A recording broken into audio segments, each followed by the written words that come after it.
এখানে ভাই ভাইয়ের রক্ত ঝরাচ্ছে, প্রতিবেশী প্রতিবেশীর, কোনো সময় সামাজিক এক দল আরেক দলের, কোনো সময় এক রাজনৈতিক দল আরেক রাজনৈতিক দলের, কোনো সময় এক বিশ্বের একটা দেশ আরেকটা দেশের। পুরো বিশ্বে ছোট থেকে বড় যে স্তরে আপনি উঠবেন দেখবেন রক্তপাত রক্তপাত রক্তপাত। নবীজি বলে গিয়েছিলেন শেষ জামানায় এই রক্তপাতটা প্রচুর বাড়বে, এত বাড়বে যে হত্যাকারী জানবে না কেন তাকে মারলাম, নিহত ব্যক্তিও বুঝবে না কেন আমি মরলাম। চিন্তা করতে পারেন, আপনারা রাস্তায় গন্ডগোল করতে যান অনেক সময়, যে বের হয় সেও জানে না কেন কিসের উদ্দেশ্যে লড়ছি, আর যে মারে সেও জানে না কি জন্য ভাইকে মারলাম। এটা শেষ জামানা। হত্যাকারী ব্যক্তি জানবে না কেন আমি হত্যা করছি, মাকতুল জানবে না কেন আমি মরলাম। শেষ জামানা হারাজ বাড়বে, হারাজ হারাজ হারাজ। নবীজি বলছেন হারাজ বাড়বে, সাহাবীরা বলছেন হারাজ কি ইয়া রাসূলুল্লাহ। নবীজি বলছেন যে মানে অস্বাভাবিক হারে হত্যাকাণ্ড বাড়বে। বস্তুত এটাই শেষ জামানা, যখন সাদাকে কালো মনে হবে, কালোকে সাদা মনে হবে, হককে বাতিল মনে হবে, বাতিলকে হক মনে হবে, এটা ন্যায় ওটাকে অন্যায় মনে হবে, এটা অন্যায় সেটাকেই ন্যায় মনে হবে। নবী সাল্লাল্লাহু আলাইহি ওয়াসাল্লাম বলে গিয়েছেন আনতালি জালামাতু রাব্বাতুহা, শেষ জামানায় দাসী তার মনিবকে জন্ম দিবে, দাসী তার মনিবকে জন্ম দিবে। কখনো দাসী তার মনিবকে জন্ম দেয় না, মানে ন্যায় অন্যায়, হক বাতিল, সত্য মিথ্যা এগুলোর মানদণ্ড উল্টে যাবে। ন্যায় হবে অন্যায়, অন্যায় হবে ন্যায়, হক হবে বাতিল, বাতিল হবে হক। যেটা সত্য সেটাই মিথ্যা মনে হবে, যেটা মিথ্যা সেটাই সত্য মনে হবে, যেটা অন্ধকার সেটাকে আলো মনে হবে, যেটা আলো সেটাকে অন্ধকার মনে হবে। হালালকে মানুষ হারাম করবে, হারামকে হালাল করবে। চুরি করলে কি করতে হয়? কোরআন বলেছে হাত কেটে ফেলো। কে বলেছে? কোরআন কার বাণী? এটা কি আমাদের বানানো কোনো কিতাব? নাউযুবিল্লাহ। কোরআনের এক একটা বর্ণ নুক্তা যে আল্লাহর পক্ষ থেকে এসেছে, কোনো সন্দেহ আছে? এবং এর মধ্যে যে প্রত্যেকটা বিষয়ের সমাধান আছে, এতে কোনো সন্দেহ আছে? আল্লাহ পাক বলছেন যদি কেউ চুরি করে, চোর হোক ছেলে অথবা মেয়ে, তাহলে হাতটা কেটে ফেলবে কবজি পর্যন্ত। কি পর্যন্ত? কবজি পর্যন্ত। কিন্তু আমি আপনাকে এটা দাওয়াত দিচ্ছি, সতর্ক করতে পারি, আমি এটা আপনার উপর বাস্তবায়ন করতে পারবো। কোনো কোনো ক্ষেত্রে আমরা রাষ্ট্রীয়ভাবে এটা বাস্তবায়ন করতে পারবো, এটাই বাস্তবতা। শুধু আমাদের দেশ পারবে না তা নয়, অনেক কান্ট্রি পারবে না, পৃথিবীর প্রায় বেশিরভাগ দেশই পারবে না। যেখানে এগুলো বাস্তবায়ন করার চেষ্টা করা হবে বা কেউ করবে, তাদেরকে পশ্চিমারা কালো তালিকাভুক্ত করে। আমি বোঝাতে চাচ্ছি যে আল্লাহ পাকের জমিনে তার দিন কায়েম করে দিয়ে গিয়েছিলেন নবী মুহাম্মদ সাল্লাল্লাহু আলাইহি ওয়াসাল্লাম। কত বছরে? 23 বছর। তখন কি চোরের হাত কাটা হতো? না। তখন কি রজমের শাস্তি দেওয়া হতো? তখন কি কেউ মদ পান করলে বেত্রাঘাতের শাস্তি ছিল? আচ্ছা, তখন কি কেউ মুরতাদ হয়ে গেলে মৃত্যুদণ্ডের শাস্তি ছিল? তখন কেউ যদি ধর্ষণ করতো তাকে কি কতলের শাস্তি ছিল? হত্যার বদলে হত্যার শাস্তি ছিল? হাতের বদলে হাত, চোখের বদলে চোখ, কানের বদলে কান, দাঁতের বদলে দাঁত, এই শাস্তি ছিল? মানে নবী সাল্লাল্লাহু আলাইহি ওয়াসাল্লাম যেভাবে ইসলাম প্রতিষ্ঠা করে দিয়ে গিয়েছিলেন, তাতে ইসলামটা 100% আল্লাহর জমিনে প্রতিষ্ঠিত ছিল। এবং ওই বেস বা ওই ফাউন্ডেশনের উপর দাঁড়িয়ে আরো 2.5 বছর এই বিশ্ব শাসন করেছেন আবু বকর সিদ্দিক রাদিয়াল্লাহু আনহু, যিনি ইসলামের প্রথম খলিফা। ইসলামের প্রথম খলিফা। খলিফা শব্দটা আমরা কি পরিচিত? খলিফা মানে কি? আচ্ছা, এখানে একটু বুঝেন। আল্লাহ রাব্বুল আলামিন কোরআনে 2 জায়গায় খলিফার কথা বলেছেন। কয় জায়গায়? ভাই আমি স্টাডি করেই বলছি। কয় জায়গায়? 2 জায়গায়। এক হচ্ছে সূরা বাকারায়, একটা কোথায়? প্রথম দিকে আছে। আরেকটা হচ্ছে সূরা সদে। কোন সূরা? সদ। সূরা বাকারায় আল্লাহ পাক খলিফা বলেছেন আদম আলাইহিস সালাম, তাকে। আর সূরা সদে আল্লাহ পাক খলিফা বলেছেন দাউদ আলাইহিস সালাম, তাকে। আচ্ছা, এবার একটু খলিফা কি এটা বুঝি, তারপরে সামনে যাই। আল্লাহ পাক বলছেন বিসমিল্লাহির রহমানির রহিম, ওয়া ইয ক্বালা রাব্বুকা লিল মালায়েকা ইন্নী জাইলুন ফিল আরদি খলিফা। বলেছেন তো সবাই। সমস্যা হচ্ছে আমরা সবাই কোরআন তো পড়ি কিন্তু হয়তো বুঝি না, বা এর উপযুক্ত ব্যাখ্যা আমাদের সামনে হয়তো পেশ করা হয় না, কারণ আমরা তো বেশিরভাগ সময় একে অপরের গোশত খাওয়া নিয়ে ব্যস্ত আছি আর কি, তাই না? এবং এটাকে আমরা কি বলবো, যে ভালো কাজ মনে করি, হকের পথ মনে করি। বস্তুত এটাই শেষ জামানা, যখন সাদাকে কালো মনে হবে, কালোকে সাদা মনে হবে, হককে বাতিল মনে হবে, বাতিলকে হক মনে হবে, যেটা ন্যায় ওটাকে অন্যায় মনে হবে, যেটা অন্যায় সেটাকেই ন্যায় মনে হবে। নবী সাল্লাল্লাহু আলাইহি ওয়াসাল্লাম বলে গিয়েছেন, আনতালি দালামাতু রাব্বাতুহা, শেষ জামানায় দাসী তার মনিবকে জন্ম দিবে। দাসী তার মনিবকে জন্ম দিবে, কখনো দাসী তার মনিবকে জন্ম দেয় না। মানে ন্যায় অন্যায়, হক বাতিল, সত্য মিথ্যা, এগুলোর মানদণ্ড উল্টে যাবে। ন্যায় হবে অন্যায়, অন্যায় হবে ন্যায়, হক হবে বাতিল, বাতিল হবে হক। যেটা সত্য সেটাই মিথ্যা মনে হবে, যেটা মিথ্যা সেটাই সত্য মনে হবে, যেটা অন্ধকার সেটাকে আলো মনে হবে, যেটা আলো সেটাকে অন্ধকার মনে হবে। আনতালি দালামাতু রাব্বাতুহা, হালালকে মানুষ হারাম করবে, হারামকে হালাল করবে। আমার কথা বুঝতে পারছেন কি? না বেশি গভীর হয়ে যাচ্ছে? সহজ করার চেষ্টা করছি। এখন আসলে আল্লাহ পাক বলছেন, ওয়া ক্বালা রাব্বুকা লিল মালায়েকা, হে নবী মুহাম্মদ বলেন সাল্লাল্লাহু আলাইহি ওয়াসাল্লাম, স্মরণ করেন সেই সময়ের কথা। আল্লাহ নবীকে বলা হচ্ছে স্মরণ করেন সেই সময়ের কথা, মানে মহাবিশ্বের লক্ষ লক্ষ বছর আগে, হয়তো কোটি কোটি বছর আগে। ওয়া ক্বালা রাব্বুকা লিল মালায়েকা, আপনার রব এই ফেরেশতাদেরকে বলেছিলেন। কাদেরকে বলেছিলেন? কি বলেছিলেন? ইন্নী জাইলুন ফিল আরদি খলিফা, আমি এই আরদে মানে পৃথিবীতে আমার খলিফা পাঠাতে চাই। পৃথিবীতে কেউ ছিল না এর আগে, জিন জাতি ছিল। জিন জাতি, কোন জাতি? জিন জাতি বলে একটা জাতি আছে, বিশ্বাস করেন তো নাকি? এখন এই জিন জাতি যখন ফাসাদ সৃষ্টি করে আল্লাহ পাক ওদেরকে সরিয়ে দেন, দিয়ে আল্লাহ পাক নতুন করে কোন সৃষ্টি পাঠানোর ইরাদা করেন, তখন ফেরেশতাদেরকে বলেন যে আমি পৃথিবীতে আমার খলিফা পাঠাতে চাই। কি পাঠাতে চাই? শব্দটা আবার বলেন, খলিফা।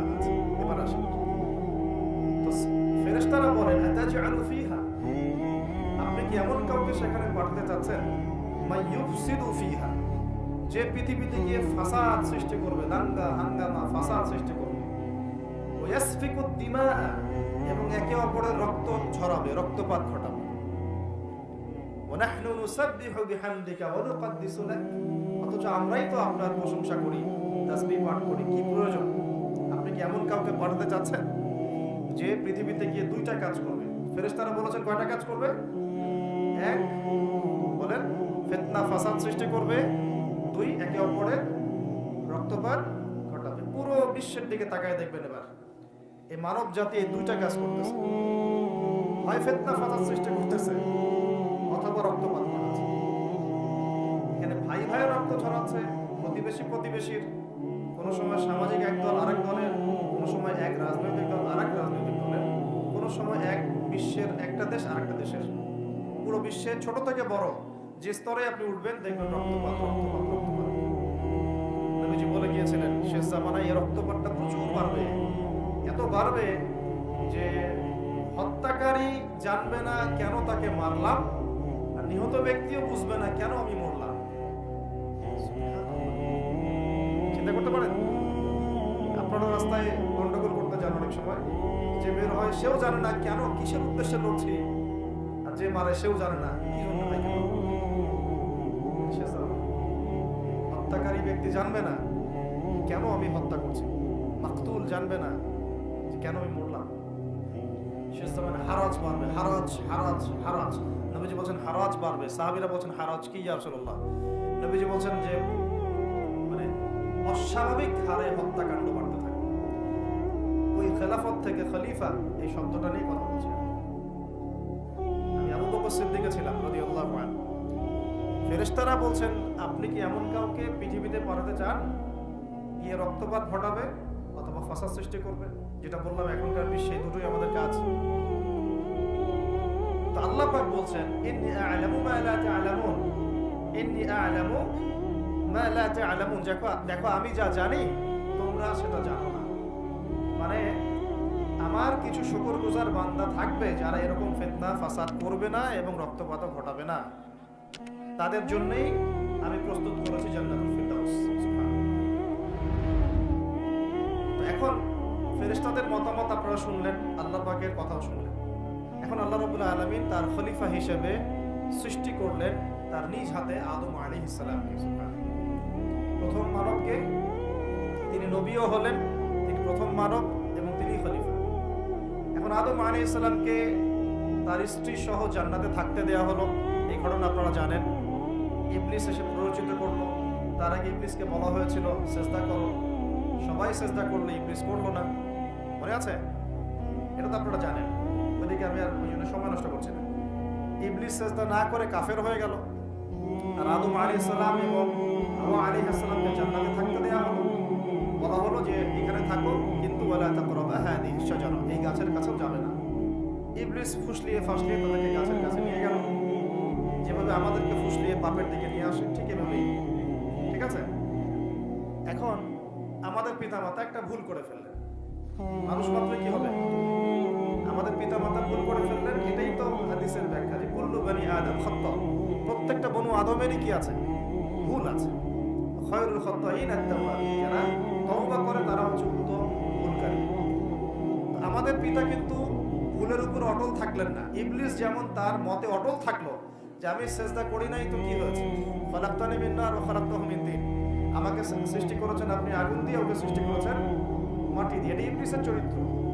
যে ভুলের উপর অটল থাকে, সংশোধন করে না, সেই ইবলিসের অনুসারী। কথা বুঝতে পারছেন?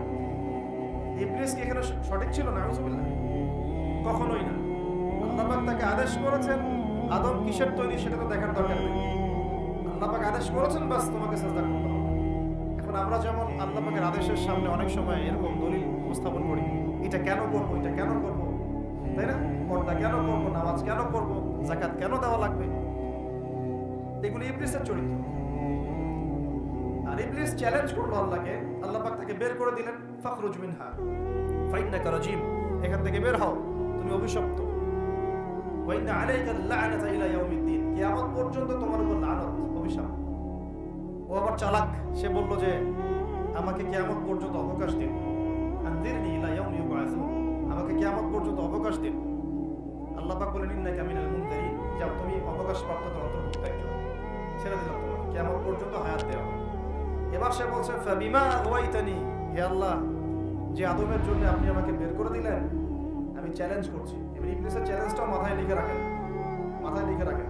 ইবলিস বলছে ফাবিমা আগাওয়াইতানি লাআকউদান্না লাহুম সিরাতাকাল মুস্তাকিম, যার জন্য আপনি আমাকে এখান থেকে বের করে দিলেন, আমি তার সরল পথে ওত পেতে বসে থাকবো। কিভাবে বসে থাকবো? ওত পেতে।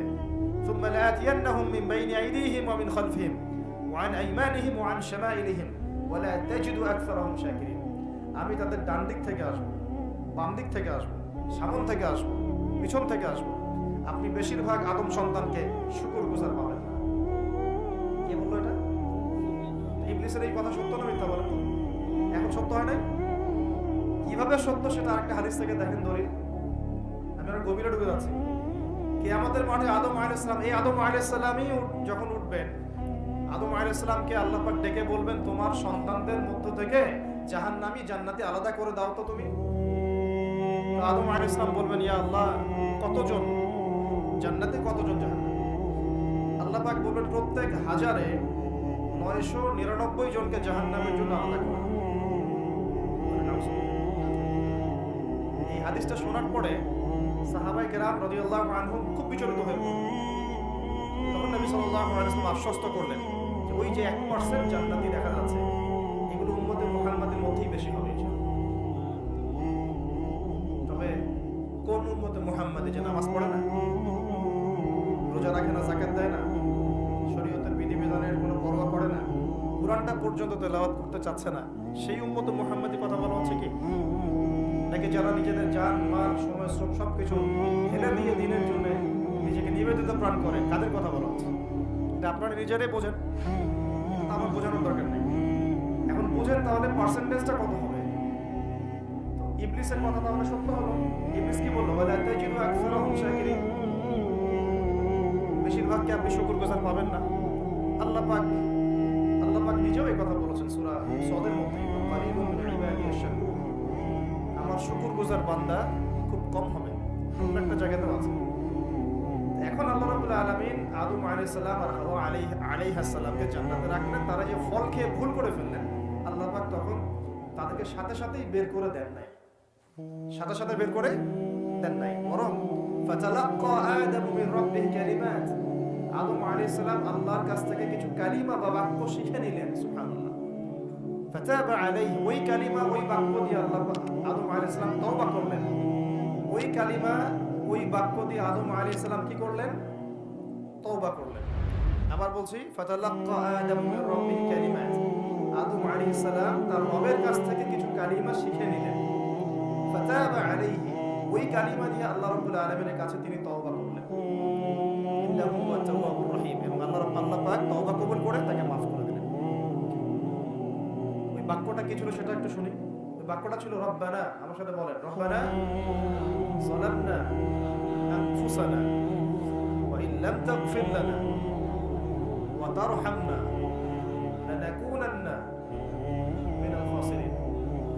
মানে অর্থ হচ্ছে, হে আমাদের রব, রব্বানা যালামনা আনফুসানা, আমরা নিজেদের নফসের উপর জুলুম করেছি, ওয়া ইন লাম তাগফির লানা, আপনি যদি আমাদেরকে মাফ না করেন, ওয়া তারহামনা, আমাদের উপর রহম না করেন, লানাকুনান্না মিনাল খাসিরিন, আমরা অবশ্যই ক্ষতিগ্রস্ত হব। এই কালিমা শিখলেন কে? আদম আলাইহিস সালাম তার রবের কাছ থেকে। এই কালিমাই দোয়া দিয়ে তিনি তওবা করলেন, আল্লাহ রাব্বুল আলামিন তাকে মাফ করে দিলেন। তবে তিনি বলে দিলেন আর জান্নাতে থাকা হচ্ছে না। কুল নাহবিতু মিনহা জামিআ, আল্লাহ বলেন তোমরা এখন সবাই পৃথিবীতে নেমে যাও। ফাইম্মা ইয়াতিয়ান্নাকুম মিন্নি হুদান, নেমে যাও পৃথিবীতে, কিন্তু জেনে রেখো পৃথিবীতে আমার পক্ষ থেকে তোমাদের কাছে হেদায়েত যাবে। কি যাবে? হেদায়েত মানে আসমানি কিতাব, নবী রাসূল। আসমানি কিতাব, নবী রাসূল, এগুলো আসবে তোমাদের কাছে। ফামান কুল নাহবিতু মিনহা জামিআ ফাইম্মা ইয়াতিয়ান্নাকুম মিন্নি হুদান ফামান তাবিআ হুদায়া, যে আমার এই হেদায়েতের অনুসরণ করবে, ফালা খাউফুন আলাইহিম ওয়া লা হুম ইয়াহজানুন, তাদের কোনো ভয় নাই, কোনো দুশ্চিন্তা নাই। যে জান্নাত থেকে গিয়েছো ওই জান্নাতে ফিরে আসবে ইনশাআল্লাহ। এটা একটা কথা। আর ওয়াল্লাযীনা কাফারু ওয়া কাযযাবু বিআয়াতিনা, কিন্তু যারাই আমার ওই হেদায়েতকে মিথ্যা প্রতিপন্ন করবে, অস্বীকার করবে, কুফরি করবে, ঠিক আছে, উলাইকা আসহাবুন নার, এরা হবে জাহান্নামের অধিবাসী, হুম ফিহা খালিদুন, এখানে তারা চিরস্থায়ী হবে। আল্লাহ পাকের বক্তব্য একদম সহজ সরল পরিষ্কার না? দুনিয়াতে যাচ্ছ যাও, এটা চিরস্থায়ী নয়। এই সময়টুকুর মধ্যেই আমার পক্ষ থেকে কি আসবে বলেন? হেদায়েত আসবে, মানে যুগে যুগে নবী রাসূল আসবেন, আসমানি কিতাব আসবে। ফামান তাবিআ হুদায়া, তোমাদের মধ্যে যারা এই নবী রাসূলদেরকে মানবে, আসমানি কিতাব সমূহকে মানবে, তাদের কোনো টেনশন নাই, কোনো ভয় নাই, আবার জান্নাতে ফিরে আসবে। আর যারা নবী রাসূলকে মানবে না, আসমানি কিতাবের পরোয়া করবে না, নিজের প্রবৃত্তির দাসত্ব করবে, উলাইকা আসহাবুন নার, তারা জাহান্নামে যাবে, সেখানে চিরস্থায়ী।